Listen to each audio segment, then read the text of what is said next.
Ingat tak, Malaysia pernah ada zaman yang harga minyak bertukar setiap minggu. Setiap hari Rabu, orang akan macam tunggu-tunggu esok harga minyak bertukar jadi berapa. Dan kalau waktu tu harga minyak tiba-tiba naik, semua orang akan pergi berpusu-pusu dekat stesen minyak beratur. Harga minyak masih lagi berubah-ubah, tapi tak adalah sekerap dulu dan tak adalah memberi impak kepada kita sebagai pengguna secara terus. Tapi itulah yang sedang berlaku di UK sekarang. UK tengah mengalami energy crisis. Dekat setiap stesen minyak dia orang, kereta beratur panjang dan dia orang punya krisis tu sangat teruk, bukan sekadar melibatkan pengguna kereta tapi juga pengguna tenaga di rumah. Untuk negara 4 musim, bila dah mula sejuk, orang-orang dekat situ akan perlukan gas untuk memanaskan rumah. So sekarang ni musim luruh ke arah musim sejuk lah kan. Biasanya memang harga gas akan naik disebabkan pertukaran musim ni lah.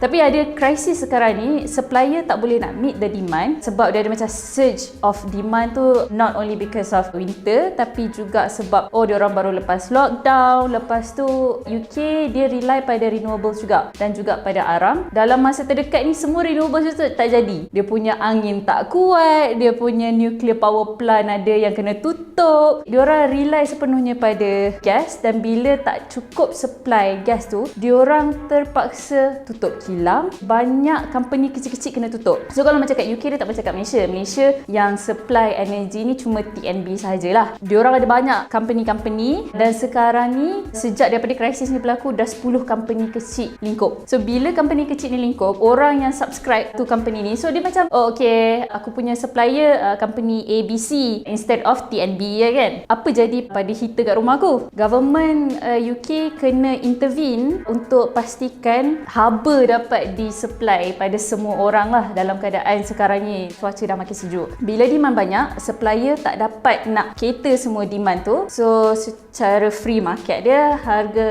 gas tu naik lah. So bila harga gas makin naik, orang yang import minyak daripada supplier ni jadi macam nanti dululah aku tak nak beli. So bila transaksi tu tak berlaku, itu yang efek pada pengguna lah. So dia macam supply chain dia tu ada disruption. Ada juga dekat Europe sekarang ni, ada juga berlaku dekat China. Kenapa kat Malaysia tak rasa? Satu, sebab Malaysia ni tak ada musim sejuk dan kita tak ada fluctuations of energy demand tu. Kita perlukan gas untuk kita punya tenaga elektrik ni sama je lah sepanjang tahun. Dan yang kedua, kita ni pengeksport minyak dan gas. Kalau supplier gas ni dia nak jual dia punya gas tu, dia perlu fulfill domestic demand dulu. Kita tak rasa sebab kita lah kira domestic demand tu lah kan. So supplier macam Petronas perlu cater demand kat Malaysia dulu lah, baru dia jual kat luar. So kalau kata krisis ni berlanjutan dan akan naikkan harga gas dengan terlalu lama, kita sebagai rakyat Malaysia yang main source of energy kita untuk electricity ialah gas, akan merasai impaknya juga dalam masa beberapa bulan akan datang. Secara logiknya kita fikir macam tu lah, bila harga naik kita buat untung lebih lah kan. Tapi jual beli minyak dengan gas ni dia bukannya secara terus tau, dia panggil spot price. So dia selalunya orang kalau nak jual minyak dengan gas ni, dia ada kontrak-kontrak tertentu. Antaranya macam long term contract, ada yang spot punya contract. Kalau dapat jual yang spot tu, okey lah, kita ada margin besar lah apa semua lah kan. Tapi kebanyakan kontrak kita lah kontrak long term. So kita kena fulfill dengan harga yang kita dah janji sebelum ni. Isu sekarang ni bukan sebab harga naik sebab demand banyak, tapi sebab supplier tak boleh meet the demand. Ada isu pada productionnya side. Tapi kalau kata kadar production dia sama je dengan apa yang dia buat dulu tu,